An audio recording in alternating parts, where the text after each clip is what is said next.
জুলাই গণঅভ্যুত্থানে রাজধানীর যাত্রাবাড়িতে সংঘটিত হত্যাকাণ্ডের বিচারের সর্বোচ্চ গুরুত্ব দেওয়া হচ্ছে।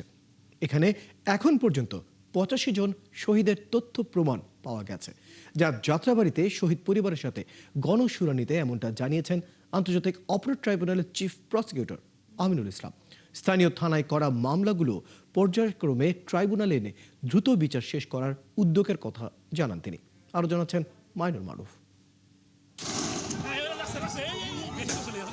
জুলাই গণঅভ্যুত্থানের সবচেয়ে রক্তক্ষয়ী এলাকাগুলোর একটি যাত্রাবাড়ি। গুলিতে ঝরে পড়েছিল অসংখ্য প্রাণ, আহত হয়েছিলেন শত শত মানুষ। সেই হত্যাযজ্ঞের বিচার প্রক্রিয়া এগিয়ে নিতে এবং ভুক্তভোগীদের বক্তব্য শুনতে অনুষ্ঠিত হয় গণশুনানি। এতে অংশ নেন আন্তর্জাতিক অপরাধ ট্রাইব্যুনালের চিফ প্রসিকিউটর মোহাম্মদ আমিনুল ইসলাম।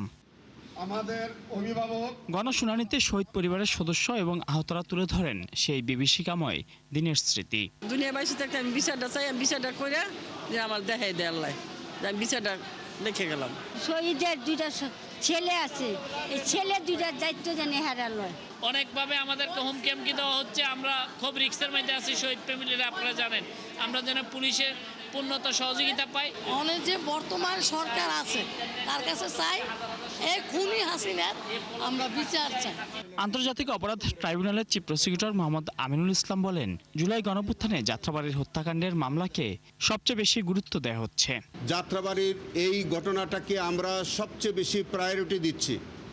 আমরা এই জুলাই আন্দোলনের মধ্যে যাত্রাবাড়িতে যে মানবতা বিরোধী অপরাধ সংঘটিত হয়েছে সেইটিকে আমরা প্রায়োরিটি বেসিসে দ্রুততার সাথে সমস্ত ঘটনার মামলার ইনভেস্টিগেশন আমরা শেষ করব।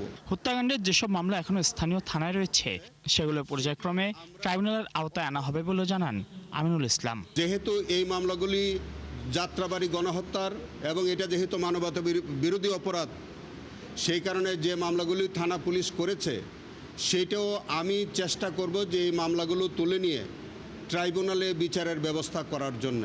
ইতোমধ্যে আন্তর্জাতিক অপরাধ ট্রাইব্যুনালে যাত্রাবাড়িতে শহীদ ইমাম হাসান তাইম হত্যার বিচার চলছে।